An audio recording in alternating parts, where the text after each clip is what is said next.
بسم اللہ الرحمن الرحیم الصلاۃ والسلام علیک یا سیدی یا رسول اللہ وعلی آلک واصحابک یا سیدی یا حبیب اللہ۔ ہمارا آج تیسرا پارہ ہے۔ تیسرے پارے کے شروع میں اس امر کا بیان ہے کہ اس حقیقت کے باوجود کہ اللہ کے تمام نبی اور رسول علیہ الصلاۃ والسلام معزز و مکرم ہیں اور ان کی شان بہت بڑی ہے، اللہ تعالیٰ نے رسولوں میں ایک کے لیے دوسرے کے مقابلے میں فضیلت اور درجے کی بلندی رکھی ہے، لیکن درجات کا یہ فرق کسی نبی یا رسول کی کمی یا کوتاہی کا غماز نہیں، بلکہ ان کے منصب اور ذمہ داری میں فرق اور اہمیت کے پیش نظر ہے۔ جیسے بعض انبیاء کرام علیہ الصلوۃ والسلام کو دوسرے بعض انبیاء کرام علیہ الصلوۃ والسلام پر فضیلت حاصل ہے، اسی طرح ان کی امتوں کو ایک دوسرے پر فضیلت حاصل ہے۔ چونکہ بہت ساری خصوصیات اور امتیازات کی بنا پر ہمارے پیارے آقا سیدنا محمد مصطفیٰ کریم صلی اللہ علیہ وآلہ وسلم کو تمام انبیاء کرام علیہ الصلوۃ والسلام پر فضیلت حاصل ہے، لہٰذا پیارے آقا کریم صلی اللہ علیہ وآلہ وسلم کی امت کو بھی دوسری تمام امتوں پر فضیلت حاصل ہے۔ رسولوں کے آنے کے بعد اگر اللہ چاہتا تو زبردستی تمام انسانوں کو ایمان لانے پر مجبور کر دیتا، اس کے برعکس اس نے انسانوں کو اختیار دیا۔ کچھ لوگ ایمان لائے اور کچھ نے کفر کیا، پھر ان کے درمیان باہم تصادم ہوتا رہا۔ انسان کو ملنے والے اختیار ہی کی بنیاد پر روز قیامت جو ہے وہ اس سے باز پرس کی جائے گی۔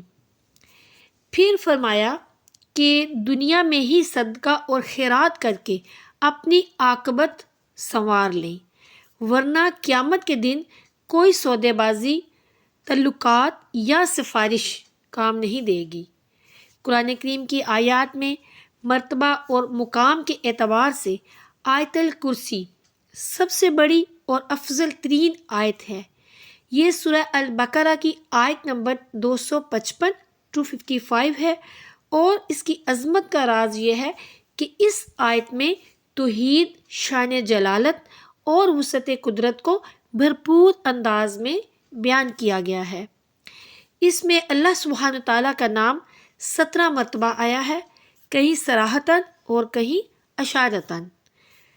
پھر اس کے بعد اگلی آیت میں یہ اصول بیان ہوا کہ ہدایت اور گمراہی کے واضح ہونے کے بعد دین میں داخل ہونے کے لیے کسی پر کسی قسم کا کوئی بھی جبر نہیں ہے۔ جو باطل قوتوں سے بغاوت کر کے اللہ کا وفادار بن گیا تو اس نے ایسی مضبوط کڑی کو تھام لیا جو ٹوٹنے والی نہیں ہے۔ اللہ تعالیٰ ایمان والوں کا دوست ہے اور انہیں کفر کی ظلمتوں سے ایمان کے نور کی طرف لاتا ہے، جبکہ کافروں کے جو دوست ہیں وہ طاغوت یعنی کہ باطل قوتیں ہیں۔ وہ کیا کرتی ہیں؟ وہ انہیں ایمان کی روشنی سے کفر کے اندھیروں کی طرف لے جاتی ہیں۔ یہ لوگ ہمیشہ ہمیشہ کے لیے جہنم کا ایندھن بنیں گے۔ طاغوت ایک ایسا کردار ہے جو فاسق سے بھی بدتر ہے۔ اللہ کا نافرمان فاسق کہلاتا ہے، جبکہ اللہ کا دشمن اور اس کے مقابلے میں اپنی مرضی اور قانون جاری کرنے والا طاغوت کہلاتا ہے۔ فرعون، نمرود اور آج کی مادر پدر آزاد اسمبلیاں یا من مانے فیصلے کرنے والے آمر جو ہیں وہ سب کیا ہیں؟ وہ سب کے سب طاغوت ہیں۔ اللہ طاغوت کے خلاف بغاوت کرنے والے مومنوں کا ہمیشہ حامی اور ناصر ہوتا ہے۔ اس کے بعد 3 تاریخی واقعات بیان کیے جو توحید پر دلالت کرتے ہیں اور مرنے کے بعد زندہ ہونے کے قرآنی عقیدہ کو بالکل اجاگر کر کے رکھ دیتے ہیں۔ پہلا واقعہ آیت نمبر 258 میں حضرت ابراہیم علیہ السلام اور نمرود کا مکالمہ۔ وہ بیان کیا گیا جس کا دعویٰ تھا کہ میں مار بھی سکتا ہوں اور موت سے بچا بھی سکتا ہوں، لہٰذا میں اس کائنات کا رب ہوں، یعنی کہ نمرود نے کہا۔ حضرت ابراہیم علیہ السلام نے فرمایا کہ اللہ عز و جل سورج کو مشرق سے نکالتا ہے تو مغرب سے نکال کر لے آؤ۔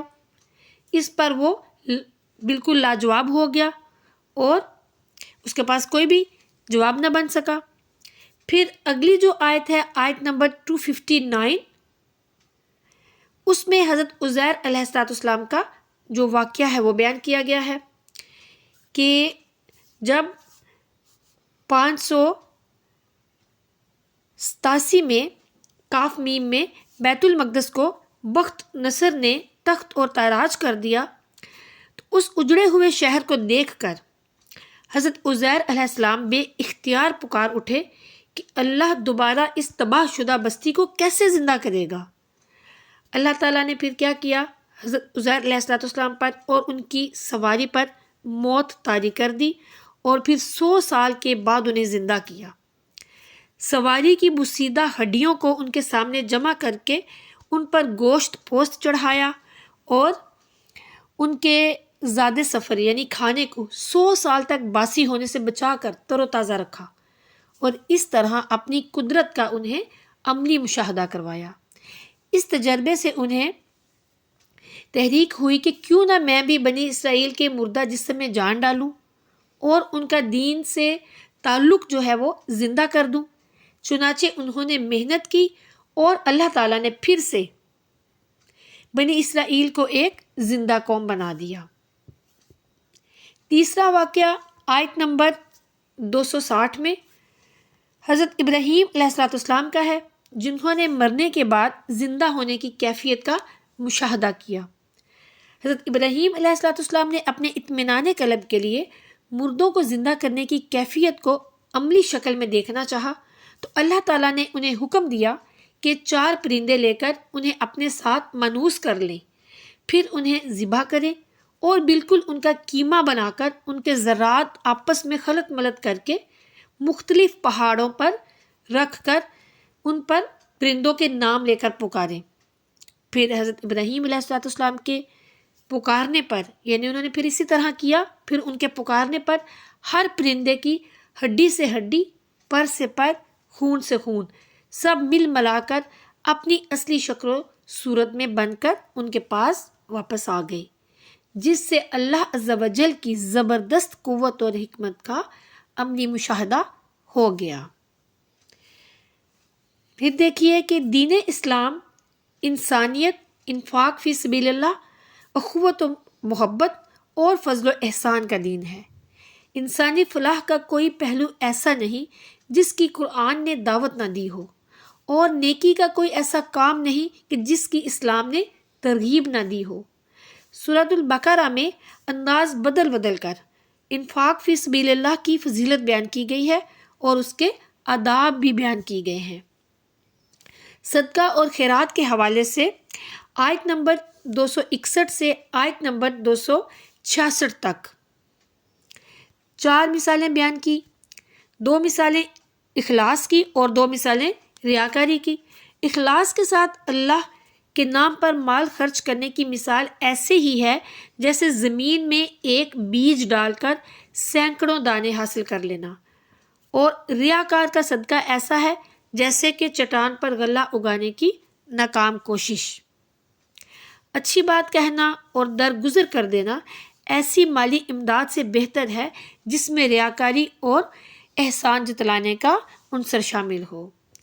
اللہ کے لیے صدقہ اور خیرات کی دوسری مثال زرخیز خطہ زمین میں باغ لگانے کی ہے، جو کہ سال میں 2 مرتبہ پھل دیتا ہو، اور دکھاوے کے طور پر خیرات کرنے کی مثال اس شخص کی ہے جو اپنی جوانی میں محنت کر کے بہترین باغ اور فصل اگائے، مگر اس کے بڑھاپے میں جب وہ محنت کے قابل نہ رہے، وہ اور اس کے چھوٹے چھوٹے بچے غلہ اور پھلوں کے محتاج ہوں، تو یہ باغ کسی ناگہانی آفت سے تباہ ہو کر رہ جائے۔ اسی طرح ریاکار کا اجر ثواب آخرت میں جو اس کا ریاکار کا جو اجر اور ثواب ہے وہ آخرت میں تباہ ہو جاتا ہے اور اسے کچھ بھی نہیں ملتا۔ پھر دوسرا حکم یہ دیا گیا کہ اے ایمان والو، اپنی پاکیزہ کمائیوں میں سے اور اس میں سے جو ہم نے تمہارے لیے زمین سے نکالا ہے اللہ کی راہ میں خرچ کیا کرو، اور اس میں سے گندے مال کو اللہ کی راہ میں خرچ کرنے کا ارادہ مت کرو کہ اگر وہی تمہیں دیا جائے تو تم خود اسے ہرگز نہیں لو گے، سوائے اس کے کہ تم اس میں چشم پوشی کر لو۔ یعنی اللہ کے عطا کردہ مال اور جائیداد اور زمین سے حاصل شدہ غلوں اور فصلوں میں سے پاکیزہ چیزیں اللہ کے نام پر دینی چاہیے، اور گھٹیا اور بیکار چیزیں جب ہم اپنے لیے پسند نہیں کرتے تو پھر اللہ کے نام پر بھی ان چیزوں کو نہیں دینا چاہیے۔ پھر دیکھیے کہ حکمت اور دانائی اللہ کی عنایت ہے، جسے حکمتیں عطا ہو جائیں تو سمجھو اسے بہت بڑی خیر میسر آ گئی ہے۔ کھلے عام اور چھپا کر موقع محل کے مطابق دونوں طرح صدقے خیرات جو ہے وہ کرتے رہنا چاہیے۔ دیندار غربا جو اپنی سفید پوشی کا بھرم رکھنے کے لیے مانگتے نہیں ہیں، وہ آپ کے مالی تعاون کے زیادہ مستحق ہیں۔ عدل و انصاف پر مشتمل معاشی نظام کے لیے رہنما اصول، غریب اور چھوٹے تاجروں کے لیے زہر قاتل اور تجارت کے لیے رستہ ہوا ناسور، یہودی ذہنیت کی بدترین پیداوار، یعنی کہ یہودیوں کی جو بدترین یہ پیداوار سودی نظام کے تباہ کن عواقب اور نتائج سے آیت نمبر 275 سے آیت نمبر 280 تک خبردار کرتے ہوئے سختی کے ساتھ اس سے باز رہنے کا حکم دیا ہے، اور سود خوری سے بچنے کو ایمان کا تقاضا قرار دیا ہے، اور سودی نظام کو جاری رکھنے کو اللہ اور اس کے رسول صلی اللہ علیہ وآلہ وسلم کے ساتھ جنگ کے مترادف قرار دیا ہے۔ یعنی کہ جو سود کے کام کرتے ہیں، سود والوں کے لیے یہاں فرمایا گیا ہے کہ اللہ اور اس کے رسول صلی اللہ علیہ وآلہ وسلم کے ساتھ جنگ کے لیے تیار ہو جائیں جو لوگ سود کا کام کرتے ہیں۔ پھر دیکھیے کہ یہاں پر یہ امر قابل غور ہے کہ قرآن پاک نے صدقہ کے فضائل اور آداب بیان کرنے کے بعد سود کے نقصانات اور تباہ کاریاں بیان کی ہیں۔ اصل میں صدقہ اور ربا دو متضاد نظام ہیں۔ صدقے میں احسان، پاکیزگی اور تعاون کا جذبہ ہوتا ہے، جبکہ ربا میں بخل، گندگی اور خود غرضی پوشیدہ ہوتی ہے، یعنی سود میں یہ ساری چیزیں ہوتی ہیں۔ صدقے میں دیا ہوا مال واپس لینے کی نیت نہیں ہوتی، جبکہ سود میں اصل زر سے بھی زیادہ لینے کی شرط ہوتی ہے۔ یعنی کہ سود میں اس طرح ہوتا ہے نا کہ آپ نے کسی کو کچھ پیسے دیے، فرض کریں 1000 روپے دیے، اب آپ اسے کہیں گے کہ 1000 تو میرا ہمیشہ رہے گا، لیکن اس کے اوپر تم نے مجھے 100-200 الگ سے دینے ہیں، وہ الگ سے اور وہ الگ سے، تو بس یہ گناہ ہے اور یہ ہمارے دین میں بالکل منع ہے۔ صدقے سے آپس میں محبت بڑھتی ہے، جبکہ یہ والا جو سود کا کام ہے اس سے نفرت میں اضافہ ہوتا ہے۔ ظاہر ہے کہ جب آپ کسی سے اتنا بڑھا کر پیسے لیں گے تو وہ نفرت پیدا ہوگی، اس لیے اللہ نے ان کو منع فرمایا ہے۔ صدقہ خیرات کرنے والے کے لیے اللہ کی محبت کا اعلان اور مغفرت کا وعدہ ہے، جبکہ سود خور پر لعنت کی وعید اور اعلان جنگ ہے۔ اب دیکھیں کوئی اللہ سے یا اس کے پیارے نبی صلی اللہ علیہ وآلہ وسلم سے کیا جنگ کر سکتا ہے؟ بالکل بھی نہیں کر سکتا۔ تو اللہ تعالیٰ نے سود والوں کو کہہ دیا ہے اور ان کو اللہ تعالیٰ نے اعلان جنگ کر دیا ان کے ساتھ۔ اللہ تعالیٰ ہدایت عطا فرمائے، آمین۔ سود کے نفسیاتی، اخلاقی، معاشی اور معاشرتی نقصانات اتنے واضح ہیں کہ اب سود کے حامی بھی دبی زبان سے ان کا اعتراف کرنے لگے ہیں۔ یوم احتساب یعنی قیامت کی یاد دہانی کراتے ہوئے آیت نمبر 281 میں اللہ تعالیٰ فرماتا ہے کہ اس دن سے ڈرو جب تم اللہ کی طرف لوٹائے جاؤ گے، اور ہر شخص کو نیک اور بد اعمال کا پورا حساب دینا ہوگا، کسی پر کوئی ظلم نہیں کیا جائے گا، اور ہر انسان کو اس کے کیے کا بدلہ پورا مل جائے گا۔ یہ احساس یہ والا جو احساس ہے یہی انسان کو دنیا میں اللہ تعالیٰ کی نافرمانی سے بچنے اور حلال اور حرام کی تمیز کرنے پر کاربند رکھتا ہے۔ ایک قول کے مطابق یہ قرآن کریم کی نزول کے اعتبار سے آخری آیت ہے اور اس میں حضور نبی کریم صلی اللہ علیہ وآلہ وسلم کے اس دنیا سے ارتحال کا ارشاد بھی موجود ہے۔ حضرت حسن بصری علیہ رحمہ نے ایک مرتبہ آیت کی تلاوت فرمائی جس کا ترجمہ ہے کہ اور اس دن سے ڈرو جس میں تم اللہ کی طرف لوٹائے جاؤ گی، پھر ہر شخص کو جو کچھ عمل اس نے کیا ہے اس کی پوری پوری جزا دی جائے گی اور ان پر ظلم نہیں کیا جائے گا۔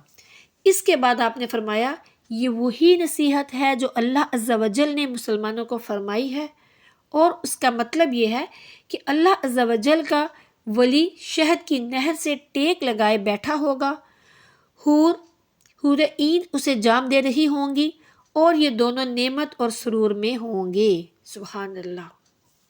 حور عین کہے گی کہ اے اللہ کے دوست، کیا تمہیں پتہ ہے کہ اللہ عز و جل نے میرا نکاح تمہارے ساتھ کب کیا تھا؟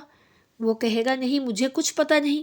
تو وہ کہے گی کہ ایک دن سخت گرمی میں اللہ تعالیٰ نے تمہیں شدت پیاس کے عالم میں پایا تو فرشتوں کے سامنے تم پر فخر کرتے ہوئے فرمایا اے میرے فرشتوں، ذرا میرے اس بندے کی طرف دیکھو جس نے اپنی خواہش نفس اور کھانے پینے کو میرے انعامات کی لالچ میں چھوڑ دیا ہے۔ میں تمہیں گواہ بناتا ہوں کہ میں نے اسے بخش دیا ہے۔ تو اسی دن اللہ عز و جل نے تمہاری مغفرت فرما کر مجھے تمہاری زوجیت میں دے دیا تھا۔ آیت نمبر 282 کمیت کے اعتبار سے قرآن کریم کی سب سے بڑی آیت ہے۔ اسے آیت المدائنہ بھی کہتے ہیں۔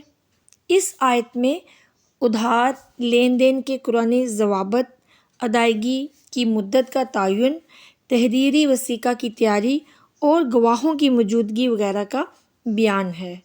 رہن رکھنے کے احکام کا تذکرہ ہے۔ آسمان اور زمین کے اندر سب کچھ اللہ عز و جل کی ملکیت ہے۔ وہ دونوں کے ظاہر اور خفیہ تمام بھیدوں سے واقف ہے۔ چونکہ سورہ البقرہ میں نماز، زکوٰۃ، حج، روزہ، جہاد، صدقہ، ربا، طلاق اور عدت جیسے متعدد شرعی احکام اور مسائل بیان ہوئے ہیں، اس لیے سورت کے اختتام پر یہ وضاحت کر دی گئی ہے کہ اللہ عز و جل کسی بھی انسان پر اس کی طاقت سے زیادہ بوجھ نہیں ڈالتا۔ یوں ہی سورت کا اختتام جو ہے، یعنی سورہ البقرہ کا اختتام جامع ترین دعا پر کیا گیا ہے، جس میں مسلمانوں کو سکھایا گیا ہے کہ وہ بارگاہ الہی میں درخواست کیا کرے کہ اے اللہ، اگر احکام کی تعمیل میں ہم سے کوئی غلطی ہو جائے تو تو ہمیں معاف فرما دینا۔ جب تک مسلمان احکام الہیہ پر اپنی استطاعت کے مطابق عمل کرنے کے ساتھ اپنی غلطیوں اور کوتاہیوں پر استغفار کرتے رہیں گے، وہ اللہ عز و جل سے دعا اور التجا کرتے رہیں گے، انشاءاللہ عز و جل یہود جیسے انجام بد سے بچے رہیں گے۔ پھر آیت نمبر 285 اور 286 یہ سورہ البقرہ کی آخری دو آیتیں ہیں۔ ان دونوں آیات کی بہت زیادہ فضیلت ہے۔ حدیث مبارکہ میں ان آیات کے بارے میں آیا ہے کہ جس نے رات کو سوتے وقت یہ دو آیتیں پڑھ لیں تو یہ اس کے لیے کافی ہیں۔ حضور نبی اکرم صلی اللہ علیہ وآلہ وسلم نے فرمایا، سورہ البقرہ کی آخری آیات خود بھی سیکھو اور اپنی خواتین کو بھی سکھاؤ، کیونکہ قرآن کے علاوہ یہ بہترین حمد و ثنا اور بہترین دعا بھی ہیں۔ اس لیے معمول بنا لیجئے کہ رات کو سونے سے پہلے سورہ البقرہ کی یہ جو آخری دو آیتیں ہیں یہ لازمی پڑھ کے سوئیں۔ اس کے بعد جو سورہ البقرہ کی آیت 286 286 یہاں پہ سورہ بقرہ کا اختتام ہوتا ہے اور پھر یہاں سے آگے آیت نمبر 287 یعنی آیت نمبر 287، یہاں سے سورہ آل عمران جو ہے اس کا آغاز ہوتا ہے۔ تیسرے پارے کے 8 رکوع تو سورہ البقرہ پر مشتمل تھے، اب 9واں رکوع جو ہے وہ سورہ آل عمران کی ابتدا ہے۔ یہ بھی قرآن کریم کی طویل ترین صورتوں میں سے ایک صورت ہے، یعنی سورہ آل عمران۔ چونکہ اس صورت میں حضرت عمران رضی اللہ عنہ کے خاندان کا قصہ بیان کیا گیا ہے، اس لیے اسی مناسبت سے اس سورت کا نام سورہ آل عمران رکھ دیا گیا ہے۔ ان دونوں صورتوں کے مضامین میں حد درجہ مناسبت پائی جاتی ہے، یعنی سورہ البقرہ اور سورہ آل عمران، ان دونوں صورتوں کے جو مضامین ہیں ان میں مناسبت پائی جاتی ہے۔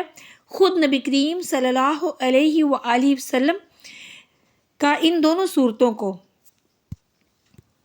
زہراوین یعنی کہ دو روشن چیزیں یا شمس و قمر قرار دینا بھی ان صورتوں کے درمیان مناسبت کو ظاہر کرتا ہے۔ اس کے علاوہ ان دونوں صورتوں میں اہل کتاب سے خطاب ہے، مگر سورہ البقرہ میں زیادہ تر روئے سخن جو ہے وہ یہودیوں کی طرف تھا، جبکہ سورہ آل عمران میں اصل خطاب جو ہے وہ نصارہ سے ہے۔ پھر یہ کہ دونوں صورتوں کا آغاز جو ہے وہ حروف مقطعات ان سے ہوتا ہے اور ایک ہی حرف سے ہوتا ہے، یعنی الف لام میم، یعنی کہ سورہ البقرہ کا آغاز بھی الف لام میم سے اور سورہ آل عمران کا بھی آغاز الف لام میم کے ساتھ ہے، اور دونوں ہی صورتوں کی ابتدا میں قرآن پاک کی حقانیت جو ہے اس کو واضح کیا گیا ہے۔ یہ سورہ ایک واقعے کے پس منظر میں نازل ہونا شروع ہوئی کہ نجران کے عیسائیوں کا 60 افراد پر مشتمل ایک بڑا وفد مدینہ منورہ میں حضور نبی اکرم صلی اللہ علیہ وآلہ وسلم سے ملاقات کے لیے آیا تھا۔ ان لوگوں نے حضرت عیسیٰ علیہ السلام کو ان کے مرتبے سے بڑھا چڑھا کر پیش کیا۔ کبھی وہ لوگ کہتے کہ حضرت عیسیٰ علیہ السلام اللہ ہے، پھر کبھی وہ لوگ کہتے کہ حضرت عیسیٰ علیہ السلام جو ہیں وہ ابن اللہ ہیں، اور کبھی کہتے کہ الوہیت کے مثلث باپ ماں اور بیٹا کا ایک حصہ ہیں۔ حضور نبی کریم صلی اللہ علیہ وآلہ وسلم نے انہیں مسکت جواب دیتے ہوئے فرمایا کہ اللہ عز و جل زندہ جاوید ہے، اس پر موت طاری نہیں ہو سکتی، جبکہ حضرت عیسیٰ علیہ السلام پر موت طاری ہو کر رہے گی۔ بیٹا اپنے باپ کے مشابہ ہوتا ہے، جبکہ حضرت عیسیٰ علیہ السلام میں اللہ تعالیٰ کی مشابہت نہیں۔ اللہ تعالیٰ کھاتا پیتا نہیں، جبکہ حضرت عیسیٰ علیہ السلام کھاتے پیتے ہیں۔ اللہ تعالیٰ سے آسمان کی بلندیوں اور زمین کی پنہائیوں میں کوئی بھی چیز مخفی نہیں ہے، یعنی کہ پوشیدہ نہیں ہے، یعنی چھپی ہوئی نہیں ہے، جبکہ حضرت عیسیٰ علیہ السلام سے بے شمار چیزیں مخفی ہیں۔ تو اس بات پر وہ جو وفد تھا وہ لاجواب ہو گیا۔ ابتدا میں اللہ کی وحدانیت اور قرآن مجید، توریت اور انجیل کی حقانیت کو بیان کیا گیا ہے، اور اللہ کی آیات کے منکروں کو عذاب شدید سے ڈرایا گیا ہے۔ علم الہی کی وسعتوں کو بیان کیا گیا ہے، قدرت کے تخلیقی شاہکار انسان کے رحم مادر میں تیاری کے مرحلے کو بیان کیا گیا ہے، اور بتایا ہے کہ قرآن مجید اللہ عز و جل ہی نے نازل فرمایا ہے، جس میں محکم اور واضح معنی اور مفہوم رکھنے والی آیات بھی ہیں اور متشابہات بھی ہیں۔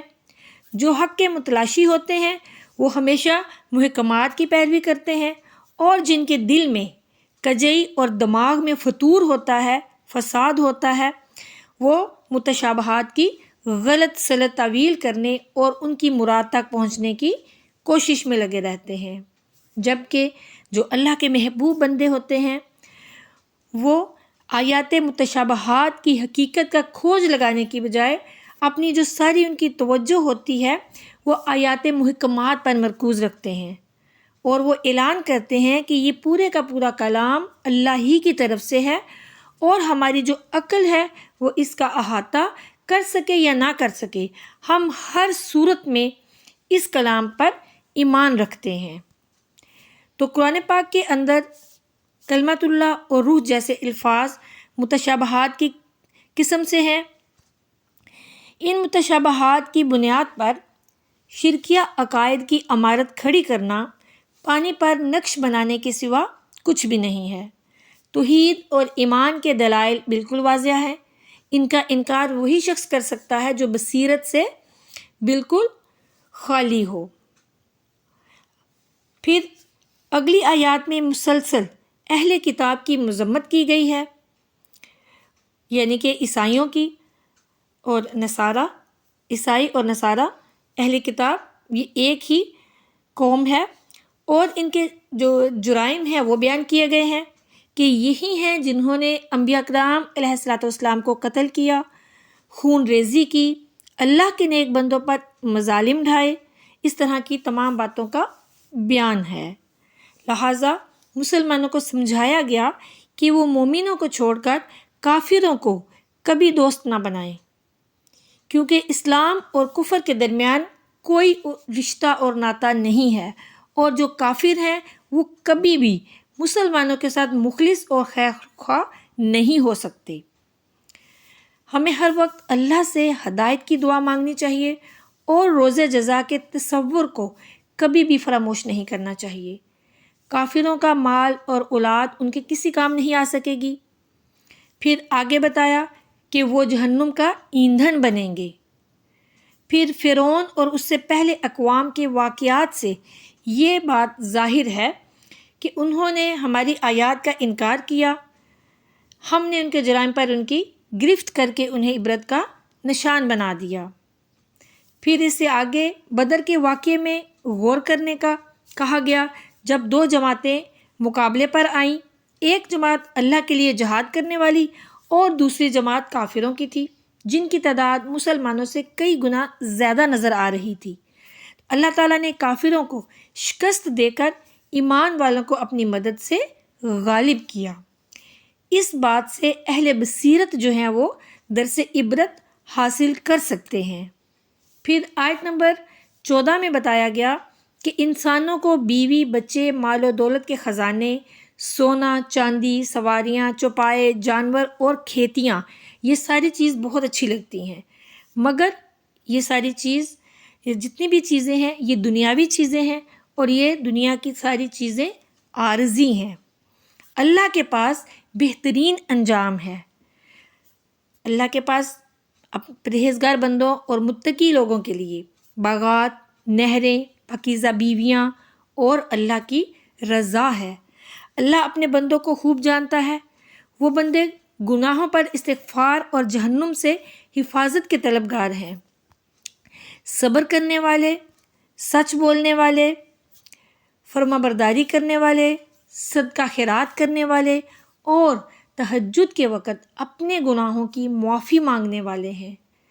اللہ عز و جل اور فرشتے اور تمام اہل علم توحید کی گواہی دیتے ہیں۔ انسانی زندگی کے لیے نظام حیات جو اللہ تعالیٰ کے یہاں مستند و مسلم ہے وہ صرف اسلام ہے، اور اس سے اختلاف رکھنے والے ہٹ درم اور ضدی ہیں۔ اللہ عز و جل ان ہٹ درم اور ضدی لوگوں کا جلد ہی احتساب کرے گا، کیونکہ یہ کافر لوگ ہیں۔ بحث بازی اور جھگڑا کرنے کی بجائے اللہ عز و جل کے سامنے سر تسلیم خم کرنا، یہ ہے اصل ہدایت، اور یہ ہدایت متقی لوگوں کو نصیب ہوتی ہے۔ اللہ تعالی ہمیں بھی ہدایت نصیب کرے، آمین۔ پھر آگے آیت نمبر 31 میں اللہ عز و جل کے رسول مکرم حضور نبی اکرم صلی اللہ علیہ وآلہ وسلم کی عظمت شان کا ان الفاظ میں ذکر ہے کہ اے رسول صلی اللہ علیہ وآلہ وسلم، فرما دیجئے اگر تم اللہ سے محبت کے دعوے دار ہو تو میری پیروی کرو۔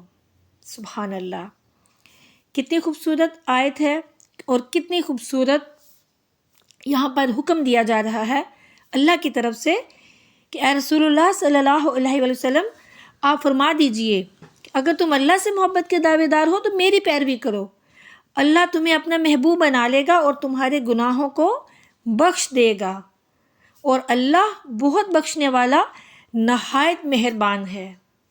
اب یہاں پر دیکھیے کہ اس آیت میں واضح طور پر بتا دیا گیا کہ اگر بندہ اللہ عز و جل کے قرب اور رضا کا طلبگار ہو تو اس کے لیے فقط ایک ہی راستہ ہے، اور وہ راستہ کون سا ہے؟ اتباع محمد مصطفیٰ کریم صلی اللہ علیہ وآلہ وسلم کا۔ پیارے آقا صلی اللہ علیہ وسلم کی اتباع کی جائے گی تو اللہ کا قرب ملے گا اور اللہ کی رضا حاصل ہوگی، اور جو کہ طلبگار ہے اس بات کا تو اس کو پیارے آقا صلی اللہ علیہ وسلم کی اتباع لازم ہے۔ اگلی آیات میں 3 عبرت آموز واقعات کا ذکر ہے۔ یہ تینوں قصے خوارق عادت کے قبیل سے ہیں اور تینوں اللہ کی عظیم قدرت پر دلالت کرتے ہیں۔ جناب عمران رضی اللہ عنہ کی صاحب کردار پاک باز اہلیہ ہنہ بنت فاقوس اور یعنی کہ ان کی جو اہلیہ تھی، جب وہ حاملہ ہوئیں تو انہوں نے منت مانی کہ وہ اپنے پیدا ہونے والے بچے کو اللہ عز و جل کے لیے وقف کر دیں گی۔ آپ کے یہاں خلاف توقع بچے کی بجائے بچی کی ولادت ہوئی، یعنی وہ یہ سوچتی تھی کہ بیٹا ہوگا تو میں اسے اللہ کے لیے وقف کر دوں گی، لیکن بیٹے کی بجائے بیٹی کی ولادت ہوئی۔ جناب عمران رضی اللہ عنہ جو ہیں ان کی اہلیہ نے اپنی منت کو بچی کے ہونے کے باوجود پورا کیا اور ان کا نام حضرت مریم رضی اللہ عنہا رکھا۔ ان کا یہ نام رکھ کر آپ کو حضرت زکریا علیہ السلام کی کفالت میں دے دیا، اور اللہ تعالیٰ نے جناب مریم کو اپنی بارگاہ میں قبول فرما لیا۔ یہاں پر یہ بات یاد رکھیے کہ حضرت زکریا علیہ السلام جو ہیں وہ حضرت مریم رضی اللہ عنہا جو ہیں ان کے خالو ہیں، یعنی ان کے خالہ کے شوہر تو ان کے خالو ہوئے۔ تو جب ان کی والدہ نے حضرت مریم رضی اللہ عنہا کو حضرت زکریا علیہ السلام کی کفالت میں دے دیا تو پھر اللہ تعالیٰ نے حضرت مریم رضی اللہ عنہا کو اپنی بارگاہ میں قبول فرما لیا، اور آپ کے بچپن سے لے کر جوانی تک کے تمام ایام اللہ کی بندگی میں صرف ہوتے رہے، یہاں تک کہ بارگاہ الہی سے آپ کے لیے یہ کرامت بھی ظاہر ہوئی کہ آپ کے پاس بے موسم کے پھل آنے لگے۔ حضرت زکریا علیہ السلام جو کہ آپ کے خالو بھی تھے، ایک دن اس محراب میں داخل ہوئے جہاں پر حضرت سیدہ مریم رضی اللہ عنہا عبادت میں مشغول رہتی تھی۔ انہوں نے سیدہ مریم رضی اللہ عنہا سے پوچھا کہ آپ کے پاس یہ بے موسم کے پھل کہاں سے آتے ہیں؟ تو آپ نے فرمایا اللہ کی طرف سے آتے ہیں، وہ جس کو چاہتا ہے بلا حساب رزق دیتا ہے۔ حضرت زکریا علیہ السلام اب تک بے اولاد تھے اور آپ کی بیوی جو ہیں وہ بانجھ تھی، تو حضرت زکریا علیہ السلام نے سیدہ مریم رضی اللہ عنہا کے پاس بے موسم کے پھل دیکھ کر رحمت الہی سے پر امید ہو گئے، اور آپ نے سوچا کہ اگر مریم کو بے موسم کے پھل مل سکتے ہیں تو مجھے بے موسم کی اولاد کیوں نہیں مل سکتی؟ چنانچہ حضرت زکریا علیہ السلام نے دعا مانگی، اے میرے پروردگار مجھے بھی اپنی طرف سے پاک اولاد عطا فرما، تو ان کی دعا فوراً قبول ہوئی۔ حضرت زکریا علیہ السلام ابھی محراب میں نماز ہی ادا فرما رہے تھے کہ فرشتے نے آپ کو پکار کر کہا، اے زکریا آپ کو اللہ عز و جل کی طرف سے یحییٰ نامی پارسا اور سردار بیٹے کی بشارت ہو۔ حضرت زکریا علیہ السلام اس کے بعد 3 دن تک خلوت نشین ہو کر اللہ عز و جل کے ذکر و مناجات اور تسبیح و تحلیل میں مشغول ہو گئے۔ اس کے بعد اللہ عز و جل نے اس بات کا ذکر کیا کہ فرشتوں نے پکار کر سیدہ مریم رضی اللہ عنہا کو کہا کہ اللہ نے آپ کو بلند مرتبہ عطا کیا ہے اور آپ کو پاکیزگی اور طہارت عطا فرمائی ہے، اور آپ کو تمام جہانوں کی عورتوں سے بلند فرما دیا۔ اے مریم رضی اللہ عنہا آپ اپنے رب کی بندگی اختیار کریں اور باقاعدگی اور جماعت کے ساتھ رکوع اور سجدہ کیا کریں۔ اس کے بعد اللہ عز و جل نے حضرت مریم رضی اللہ عنہا کے ہاں سیدنا عیسیٰ علیہ السلام کی معجزاتی ولادت کا ذکر کیا ہے۔ حضرت سیدہ مریم رضی اللہ عنہا کا دل اس واقعے کو قبول نہیں کر رہا تھا، لیکن اللہ عز و جل نے ان کو بن شوہر کے ایک بیٹا عطا فرمایا جو اللہ کے حکم سے کوڑی اور برس کے مریضوں پر ہاتھ پھیرتے تو وہ شفا یاب ہو جاتے۔ حضرت عیسیٰ علیہ السلام بنی اسرائیل کے لوگوں کو اللہ کے حکم سے گھر میں کھائے جانے اور باقی رہ جانے والے کھانے کی بھی خبر دیتے تھے۔ حضرت عیسیٰ علیہ السلام کی معجزاتی پیدائش کی وجہ سے عیسائی مغالطے کا شکار ہو گئے اور ان کو اللہ کا بیٹا قرار دینے لگے۔ اس بات پر اللہ تعالیٰ نے فرمایا کہ بے شک عیسیٰ کی مثال اللہ کے نزدیک آدم جیسی ہے، جن کو اللہ تعالیٰ نے بن باپ اور بن ماں کے مٹی سے پیدا کیا اور کہا ہو جا تو وہ ہو گیا۔ نجران کے عیسائی پادری حضور نبی کریم صلی اللہ علیہ وآلہ وسلم سے حضرت عیسیٰ علیہ السلام کی ولادت کے بارے میں بحث کرنے کے بعد لاجواب ہو گئے، لیکن حقیقت کو تسلیم کرنے پر آمادہ نہ ہوئے، جس پر حضور نبی کریم صلی اللہ علیہ وآلہ وسلم نے ان کو مباہلے کا چیلنج کیا کہ تم اگر حق کو تسلیم نہیں کرتے تو اپنے نفوس بیٹوں اور عورتوں کو لے آؤ اور اللہ کی لعنت ہو جھوٹوں پر۔ اب مباہلے کا جو مطلب ہے وہ یہ ہے کہ مل کر بد دعا کرنا، یعنی کہ اگر کوئی دو فریق ہیں اور وہ آپس میں کہہ رہے ہیں کہ ہم سچے ہیں تو پھر ان کو مباہلے کی دعوت دی جاتی ہے کہ چلیں اللہ سے دعا کریں کہ اگر ہم جھوٹے ہیں تو ہم پر اللہ کی لعنت ہو۔ تو نبی کریم صلی اللہ علیہ وآلہ وسلم نے جو نجران کے عیسائی پادری تھے انہیں مباہلے کی دعوت دی کہ اپنی عورتوں کو اور اپنے بیٹوں کو لے آؤ، خود بھی آ جاؤ اور جھوٹوں پر اللہ کی لعنت ہوگی۔ چنانچہ حضور نبی کریم صلی اللہ علیہ وآلہ وسلم نے جب یہ کہا، اب جب مباہلے کی دعوت دی گئی تو حضور نبی کریم صلی اللہ علیہ وآلہ وسلم حضرت علی، حضرت فاطمۃ الزہرا، حضرت امام حسن اور حضرت امام حسین رضوان اللہ علیہم اجمعین ان سب کو ساتھ لے کر جب ان کے لیے مباہلہ کے لیے تشریف لا رہے تھے تو نجران کے سب سے بڑے عیسائی پادری نے ان حضرات کو جب دیکھا تو اس کے دل میں رعب بیٹھا۔ جب اس کے دل میں رعب بیٹھا تو اس نے اپنے دوسرے لوگوں سے کہا کہ اے جماعت نصارہ، میں ایسے چہرے دیکھ رہا ہوں کہ اگر یہ لوگ اللہ عز و جل سے پہاڑ کو ہٹا دینے کی دعا کریں تو اللہ عز و جل پہاڑ کو بھی اس کی جگہ سے ہٹا دے گا۔ ان سے مباہلہ نہ کرنا ورنہ ہلاک ہو جاؤ گے اور قیامت تک روئے زمین پر کوئی عیسائی باقی نہیں رہے گا۔ یہ بات سن کر نصارہ نے حضور نبی اکرم صلی اللہ علیہ وآلہ وسلم کی خدمت میں عرض کیا کہ مباہلہ کی تو ہماری کوئی رائے نہیں ہے۔ آخر کار انہوں نے جزیہ دینا منظور کر لیا مگر مباہلے کے لیے تیار نہ ہوئے۔ حضور نبی کریم صلی اللہ علیہ وآلہ وسلم نے فرمایا، اس ذات کی قسم جس کے دستے قدرت میں میری جان ہے، نجران والوں پر عذاب قریب ہی آ چکا تھا۔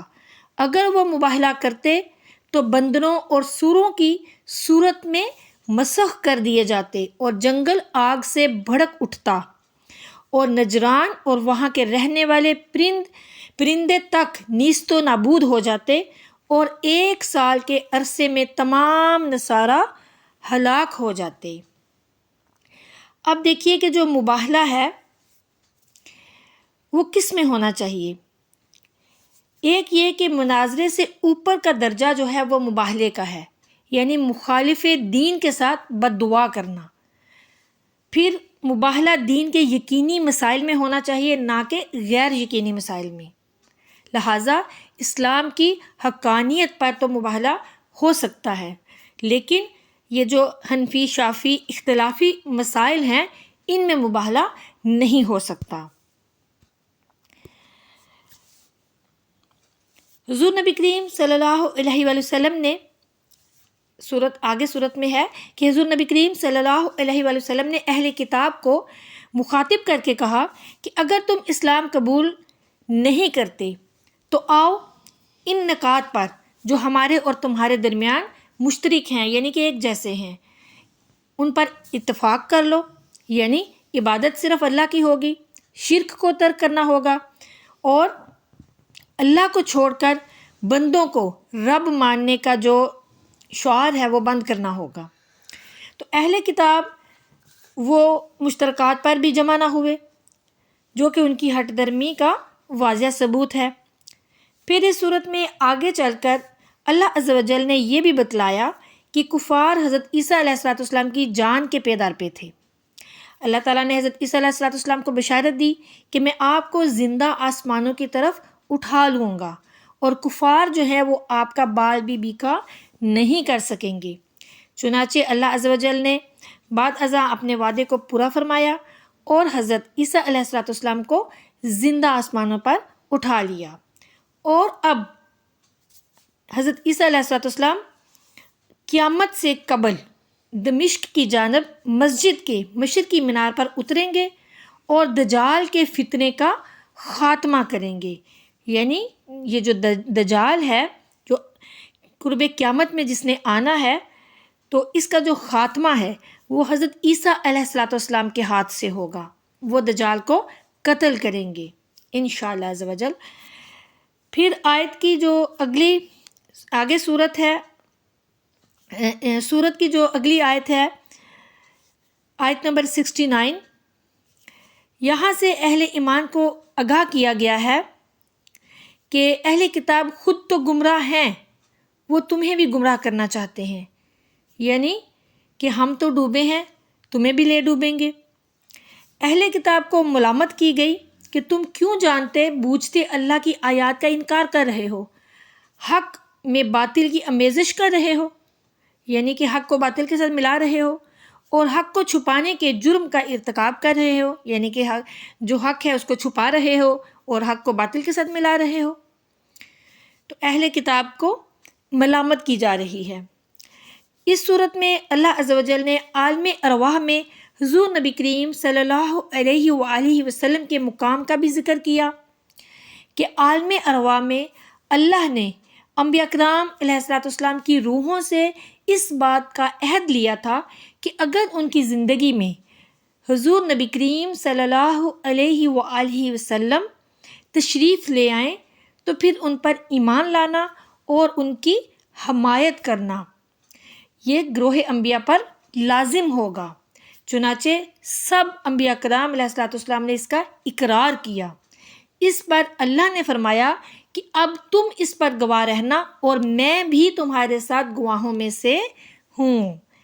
اس میثاق سے معلوم ہوا کہ ختم النبیین سیدنا محمد مصطفیٰ کریم صلی اللہ علیہ وآلہ وسلم پر ایمان اور پیارے آقا صلی اللہ علیہ وسلم کی نصرت و حمایت کا ہر نبی پابند تھا، اور اس کا عملی مظاہرہ شب معراج کو اس وقت ہوا جب سیدنا آدم علیہ السلام سے سیدنا عیسیٰ علیہ السلام تک تمام انبیاء کرام علیہ السلام نے پیارا آقا کریم سیدنا محمد مصطفیٰ کریم صلی اللہ علیہ وآلہ وسلم کی اقتداء میں نماز پڑھی اور پیارے آقا صلی اللہ علیہ وسلم کے امام الانبیاء ہونے کا عملی طور پر اظہار ہوا۔ سبحان اللہ۔ دیکھیے کہ یہ مسلمانوں کے لیے بڑے شرف اور اعزاز کی بات ہے کہ ان کو رسول اللہ صلی اللہ علیہ وآلہ وسلم جیسا بے مثال رسول اور برگزیدہ پیغمبر ملا۔ امت مسلمہ کو اس نعمت عظمیٰ اور احسان بے کرام پر اللہ عز و جل کا ہمیشہ شکر ادا کرتے رہنا چاہیے، ہمیشہ ہمیشہ۔ یہ بہت بڑی فضیلت کی بات ہے کہ ہمیں پیارے آقا صلی اللہ علیہ وسلم ملے اور ہم ان کے امتی ہیں۔ یہ ہمارے لیے کتنی بڑی فضیلت کی بات ہے کہ ہم ان کے امتی ہیں، نبی آخر الزمان صلی اللہ علیہ وآلہ وسلم کے امتی ہیں۔ اللہ تعالی ہمیں ان کا قرب عطا فرمائے، آمین۔ اس پارے کی آخری آیات میں یہ بیان ہے کہ دین اسلام ایک تسلسل کا نام ہے جو حضرت آدم علیہ السلام سے حضور نبی کریم صلی اللہ علیہ وآلہ وسلم تک چلا آ رہا ہے اور اسی دین کی طرف بلایا جا رہا ہے. یعنی کہ جو عیسائی ہیں، یہودی ہیں، کوئی عیسائی یہودی نہیں ہے، دین ایک ہی ہے جو کہ حضرت آدم علیہ السلام سے لے کر پیارے آقا صلی اللہ علیہ وسلم تک آیا ہے. وہ دین ایک ہے اور وہ دین اسلام ہے. اللہ تعالیٰ نے فرمایا کہ آسمانوں اور زمین اور ان کے درمیان تمام مخلوق کا جو بھی تکوینی نظام قائم ہے وہ سب خوشی یا ناخوشی اسی نظام اور اطاعت کے پابند ہیں. اسلام ہی وہ دین ہے جس کی دعوت حضرت سیدنا ابراہیم علیہ السلام، حضرت اسماعیل، حضرت اسحاق، حضرت یعقوب علیہ السلام اور ان کی اولاد اور حضرت موسیٰ اور حضرت عیسیٰ علیہ السلام دیتے آئے ہیں، اور اسلام کے سوا کسی اور دین کو ہرگز قبول کیا نہیں جائے گا. ایمان اور کفر دو متضاد حقیقتیں ہیں جو کبھی جمع نہیں ہو سکتی. پس اگر کوئی شخص اسلام کے سوا کسی اور دین میں پناہ تلاش کرتا ہے تو وہ نقصان اٹھانے والوں میں سے ہو جائے گا. اس لیے اسلام ہی شروع سے لے کر آخر تک ایک ہی دین ہے. اللہ کا وہ دین دین اسلام ہے. یہاں پر ہمارے تیسرے پارے کا اختتام ہوتا ہے. اللہ تعالیٰ سے دعا ہے کہ وہ ہمیں فہم دین و قرآن کے ساتھ اسلامی نظام زندگی کے مطابق اپنی زندگیوں کو گزارنے کی توفیق عطا فرمائے، سودی لین دین کی ہر نحوست سے محفوظ فرمائے اور ان تمام تعلیمات پر عمل کرنے کی توفیق عطا فرمائے جو تعلیمات اللہ عز و جل نے ہمیں ان پر عمل کرنے کا حکم دیا ہے. آمین ثم آمین.